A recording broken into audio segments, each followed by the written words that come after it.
Game ilikuwepo nzuri, Azam amecheza vizuri, Simba amecheza vizuri. Mimi najiuliza sasa kwa nini achezeshe vile? Au kwa nini game za Simba anakuwa vile? Basi sawa, akija tufanye una shida ya hela. Tuambie sisi Simba. Tuambie bana Simba, mimi na shida na hela. Sisi tunakugea Simba, kuna matajiri wengi, kuna Jeruti hao wapo. Kina nani Mo wote wapo, kina Deus Kaisine matajiri, kina Mafeki Ndugulu matajiri wote wapo.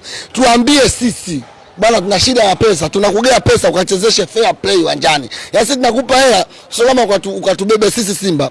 Tunakupa hela ukachezeshe fair play kwetu sisi uwanjani. Sisi shida yetu tuone mpira kwa unachezwa, kwa sababu tunatamani tukiona Azam na Simba wakiwa wanacheza, ndio mechi bora, ndio mechi nzuri Tanzania katika ligi kuu. Tuione muamuzi mwenye anotenda haki uwanjani. Lakini leo unapoenda kubeza upande mmoja, sisi tunakushangaa. Alafu cha ajabu hata Azam mwenyewe anashangaa kwa nini refa anawabeba. Yaani anashangaa. Eti haelewi yani kwa nini? Yaani Azam mwenyewe anashangaa kwa nini refa anawabeba. Kumbe kuna timu iko pembeni ndio wanadili naye.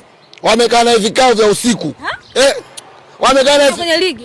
Ipo kuna ligi wamecheza, kuna timu ipo wamekaa na kikao usiku, alija tukamie sisi. Eti mechi nzima mchezaji leo kamia game, kayule Idinado na refa. Ni refa kaikamia Simba. Wewe sheko unapi? Yaani refa gani hiyo ambao wamekaa nazo?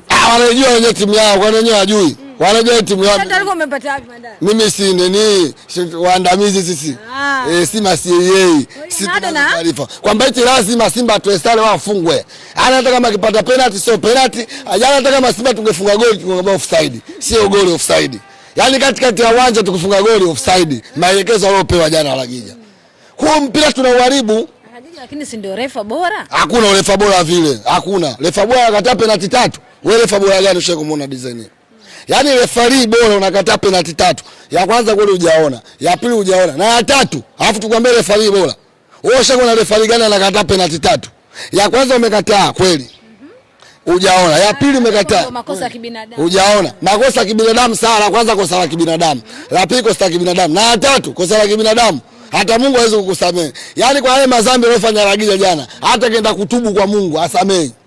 Hawezi kusamehe Mungu yale madhambi aliyofanya Lagija jana. Hakuna makosa ya vile. Yaani sawa uwe mtu wa kwanza, uwe mtu wa pili, uwe mtu wa tatu afu kwa utubu kwa Mungu, Mungu nisamehe mimi kwa sijui kama naua. Lakini Azam jana waliwazidi. Hakuna. Jana body position iko 100 kwa 100, 50 kwa 50. Jana game liganyika. Simba alishambulia kwa wakati, Azam alishambulia kwa wakati.